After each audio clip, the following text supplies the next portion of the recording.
আল্লাহ রাব্বুল আলামিন হাদিসে কুদসিতে বলেছেন, অহংকার হলো আমার চাদর। আল্লাহ বলছেন, এই অহংকার যদি কেউ করে তাহলে সে আমার চাদর নিয়ে টানাটানি করে, আর যে আমার চাদর নিয়ে টানাটানি করে আল্লাহ রাব্বুল আলামিন তাকে ছিঁড়ে ফেলবেন, তাকে জাহান্নামে নিক্ষেপ করবেন, তার জন্য জান্নাত হারাম। অতএব অহংকার করা যাবে না। আল্লাহ আমাদেরকে বিনয়ী হওয়ার তৌফিক দান করুন।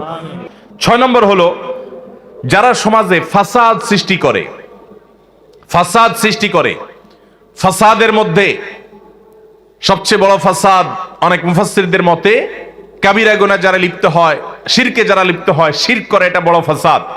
ঠিক একইভাবে দুনিয়াতে শান্তি নষ্ট করে যারা, দেখবেন অনেক লোক আছে দাঙ্গা হাঙ্গামা, গন্ডগোল, ফাসাদ, মারামারি, কাটাকাটি, এগুলোই তাদের ভালো লাগে, ফাসাদ করতে ভালো লাগে, শান্তি ভালো লাগে না।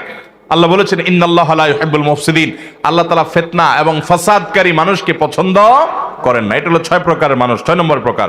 7 নম্বর হলো ওই সমস্ত মানুষগুলো যারা অহমিকা দেখায়, অহংকার করে, আগে যে ফখর করে, গৌরব করে, বড়াই করে বেড়ায়, তাদেরই মতোই, সেটারই আপনার আল্লাহ রাব্বুল আলামিন ভিন্নভাবে প্রকাশ করেছেন, ইন্নাহু লা ইউহিব্বুল মুস্তাকবিরিন, যারা ইস্তেকবার করে, যারা সত্যকে অস্বীকার করে, অহমিকা বশত মানতে চায় না, আল্লাহ তাআলা তাদেরকে পছন্দ করেন না।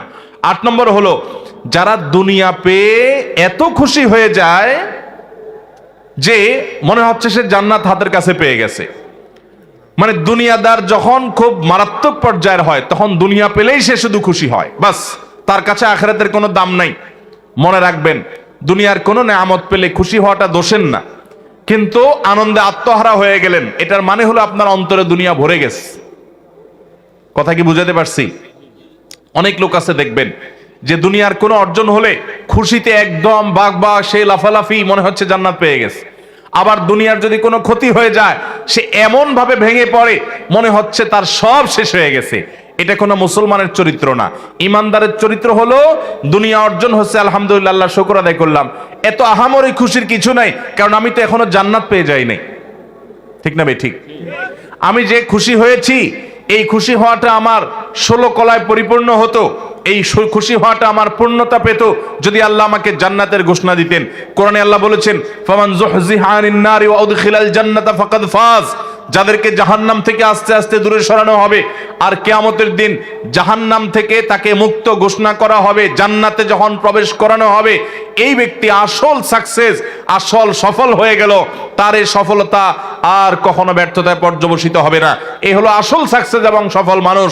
ভাইরা আমার, সেই সফল, সেই সার্থক মানুষ আমাদেরকে হতে হবে এবং তার জন্য চেষ্টা করতে হবে।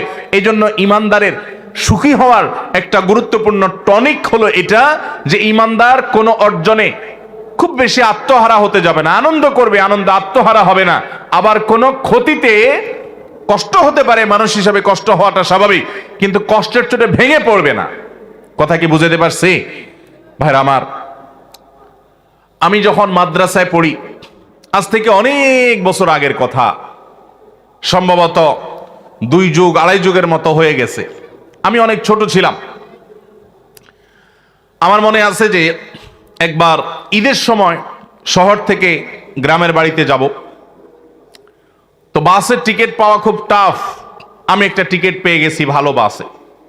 তো খুব লাফাতে লাফাতে, আমার আব্বার এক বন্ধু ছিলেন, খুব দিনদার, খুব আল্লাহ ভীরু, এখনো বেঁচে আছেন। আমার সে চাচার কাছে এসে খুব আনন্দ জাহির করতে করতে একটু বেশি আনন্দ করছিলাম, ছাত্র মানুষ, যে চাচা আমি তো টিকিট পেয়ে গেছি। তখন চাচা আমার এই অতিরিক্ত আনন্দ দেখে বললেন, বাবা তুমি মাদ্রাসায় পড়ো, তুমি আলেম হতে যাচ্ছ, তোমার এই অতিরিক্ত আনন্দটা আমার কাছে ভালো লাগে নাই বাবা। আমি বললাম, চাচা এটা কেমন কথা বললেন? আমি একটা টিকিট পাইছি, খুশির খবর, আপনার ভালো লাগে নাই মানে? তিনি আমাকে বলছেন, বাবা তুমি খুশির খবর পেয়েছ, এজন্য খুশি হয়েছ, আমিও খুশি। আমি বোঝাতে চাইছি যে একজন মুসলমান, সে দুনিয়ার কোনো অর্জনে এত পাগল পড়া হবে না, তার কাছে দুনিয়াটা এত গুরুত্বপূর্ণ কিছু না। আল্লাহ কোনো নেয়ামত দিয়েছেন, সে অবশ্যই খুশি হবে। আল্লাহর নেয়ামতে খুশি প্রকাশ করাটাও কোরআনের নির্দেশ, কিন্তু খুশির চোটে আত্মহারা হবে না, এত পাগল পড়া হবে না, কারণ জান্নাত তো পেয়ে যাও না এখনো। তুমি টিকিট পেয়েছ, যদি জান্নাত তোমার আল্লাহ তাআলা না দেন, আল্লাহ না করুন জাহান্নাম দেন, তাহলে তোমার এই খুশির 2 পয়সা কোনো দাম আছে? তো এত আত্মহারা হওয়া, এটা তোমার ইমানের সাথে যায় না বাবা। ঠিক একইভাবে আমাদের সমাজে অনেক মানুষ আছি, আমরা একটু বিপদ আপদ হলে আমরা ভেঙে পড়ি, একদম স্যাড ব্যাড, মানে আমরা একেবারে মনে হয় যে আমি শেষ। ইমানদার মনে রাখবে, আমার যদি সব হারিয়ে যায়, সব হারিয়ে যায়, আর বিনিময়ে আল্লাহ তাআলা যদি আমার জন্য জান্নাতটা রাখেন, ব্যবসা লাভের না লসের? সব হারিয়ে গেল, একটা অ্যাক্সিডেন্টে আমার সম্পদ, টাকা পয়সা, ব্যবসা বাণিজ্য, আপনজন সব হারায় গেল, সবাই বেঈমানি করলো, সবাই দূরে সরাই দিল, আমার বিপদ আপদ হতে থাকলো, কোনোটা দূর, কোনো বিপদ সরল না, কোনো অর্জন হলো না, সব দিক থেকে ক্ষতি হয়ে গেল। দুনিয়ার সব সম্পদ, সব ইজ্জত, সব চলে যাওয়ার বিনিময়ে যদি আল্লাহ বলেন, বান্দা তোমাকে আমি জান্নাতটা দিয়ে দিলাম, লাভ হলো না লস হলো? 50-60 বছরের কষ্টের বিনিময়ে যদি অনন্তকালের, অসীম কালের জন্য চির সুখের ঠিকানা আমার নিশ্চিত হয়ে যায়, তাহলে আমার লাভ হলো না লস হলো?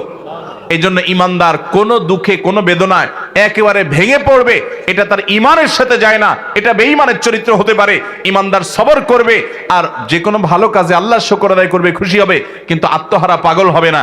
এই জন্য আল্লাহ রাব্বুল আলামিন কোরআনে কারীমে বলেছেন, ইন্নাল্লাহা লা ইউহিব্বুল ফারিহিন, নিশ্চয়ই আল্লাহ রাব্বুল আলামিন কোন অতিরিক্ত আনন্দে আত্মহারা, কোন আনন্দে আত্মহারা, দুনিয়াবি কোন বিষয় পাওয়ার পরে করে পাগল পরা হয়ে যাওয়া, এই অতিরিক্ত দুনিয়া করা মানুষ, দুনিয়া খাই করা মানুষ, এই মানুষগুলোকে আল্লাহ পছন্দ করেন না।